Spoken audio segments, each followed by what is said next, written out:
Retail shocker. South Africa's new king of shopping. Shoprite is set to remain the clear winner among South Africa's JSE-listed food retailers for years to come, as it has weathered the storm far better than some of its competitors. Over the past few years, rising living costs have significantly impacted South Africa's household wallets. Consumers struggle to afford basic necessities, and most do not have a retirement plan. Before we carry on with the topic, we would like to thank our video sponsor, Gugro. Gugro specializes in cupboard food, including home, personal, and baby care products. Because they specialize in these items, they are able to give you reasonable prices on groceries. They also offer free grocery deliveries to your workplace on bulk orders. Feel free to check out their website.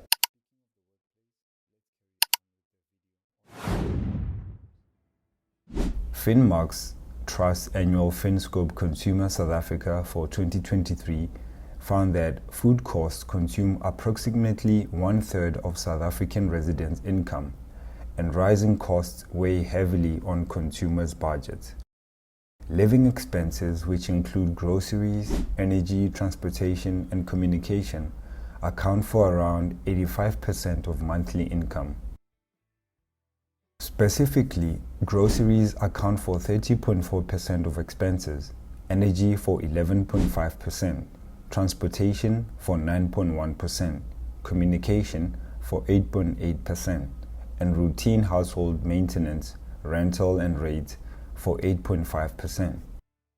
These rising costs affect not only the ability to invest in education and insurance, but also contribute to the inability to repay debt. In this tough economic environment, Shoprite has emerged as the clear winner among South Africa's listed food retailers, including Pick n Pay, Spar, and Woolworths. The following graph shows the market share of Shoprite, how from 2008 to 2024 it has remained consistent in appreciating in market share. The retailer sharpened its strategic focus on South Africa and stepped away from the much more complex African expansion. It effectively leveraged its perceived price leadership position to gain market share. It leveraged its leadership to expand into other retail categories to capture growth in low-growth South African economy and a weak consumer landscape. All these factors also enabled the group's early investment in an efficient distribution system. With such a commanding lead, it's difficult to imagine that any other retailer could challenge Shoprite. This means Shoprite will likely remain at the top for at least the next 3 to 5 years. Compared to Shoprite, the other South African food retailers are performing poorly and are being held back by strategic missteps. Pick n Pay and Spar in particular have self-inflicted problems to overcome, which revolve around slow reactions to changing environmental dynamics. However, Woolworths Food will remain a strong player with clear leadership in in-store shopping experience, product quality, multi-year success in shifting its perceived value proposition. South Africa's top 4 listed food retailers and their performance over the past decade. Shoprite. Shoprite's decision to consolidate its business around its South African core and embrace technology and innovation has driven its impressive growth in recent years. Shoprite owns top brands including Checkers, House & Home, OK, Unique, and Computicket. The retailer has shown remarkable growth across all of its major retail store chains and has consistently delivered double-digit sales growth. Another key factor to its success is the company's seamless integration of digital channels and advanced technology, which enables it to maintain its competitive advantage. From the development of the AI-powered pricing tool to Checkers 6060 on-demand delivery service. Shoprite's strategic approach to store expansion also demonstrates a vital understanding of local demographics and community needs. In its latest results, Shoprite reported making 219.53 billion rand in revenue and an operating profit of 12.34 billion rand. Pick n Pay. In October 2023, Pick n Pay announced that it replaced former CEO Pieter Boon with Sean Summers, who was Pick n Pay's CEO between 1999 and 2007. To understand this drastic action, one must consider Pick n Pay's performance under Summers and Boon. Summers is a Pick n Pay stalwart who worked for the company from 1974 to 2007. He became managing director in 1996 and CEO in 1999. During his tenure as CEO, Summers made Pick n Pay the clear grocery market leader in South Africa. He achieved an average annual revenue growth rate of 16% annually. Pick n Pay's growth rate was significantly higher than Shoprite's average annual revenue growth of 11% over the same period. Pick n Pay also generated more revenue than Shoprite during this period, passing Shoprite's revenue from 2003 to 2007. Under Boon, Pick n Pay achieved an average annual revenue growth rate of 6.1%. Over the same period, Shoprite achieved an average annual growth rate of 11.5%. Pick n Pay's earnings also suffered under Boon and did not keep up with its main competitor, Spar.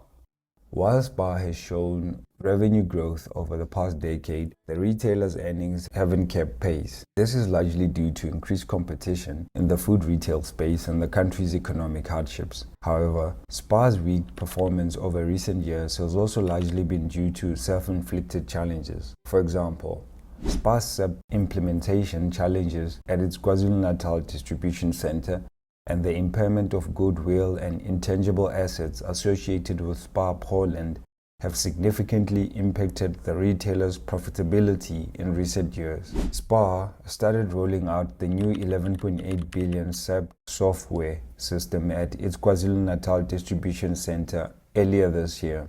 However, this transition resulted in various go-live and integration challenges, negatively impacting the company's distribution operation in the region. The move to SAP software resulted in various integration and distribution issues, which caused interruptions in stock deliveries to stores and lost sales. Estimates suggest this botched implementation led to a loss of 11.6 billion rand in group turnover and 720 million in profit for the region. The retailer's latest full-year results showed a significant drop in earnings and profit for the 2023 financial year, pushing the retailer to declare no dividend for that year. Woolworths. Woolworths is set apart from other South African food retailers in that it targets the high-income market. It also derives a large segment of its income from items other than food, including clothing and household products. This made it one of the more resilient retailers in South Africa, but some strategic mistakes in recent years have been costly to the company. In particular, Woolworths' 2014 acquisition of David Jones has cost the retailer billions. The retailer hoped to expand its business internationally and become a leading apparel retailer, but this plan turned out disastrous. Woolworths invested heavily in David Jones, both for the initial purchase and for the improvement over the years. Those totaled at least 28.8 billion. However, David Jones never performed as expected. In the end, Woolworths sold David Jones in 2022 for a fraction of what they paid for.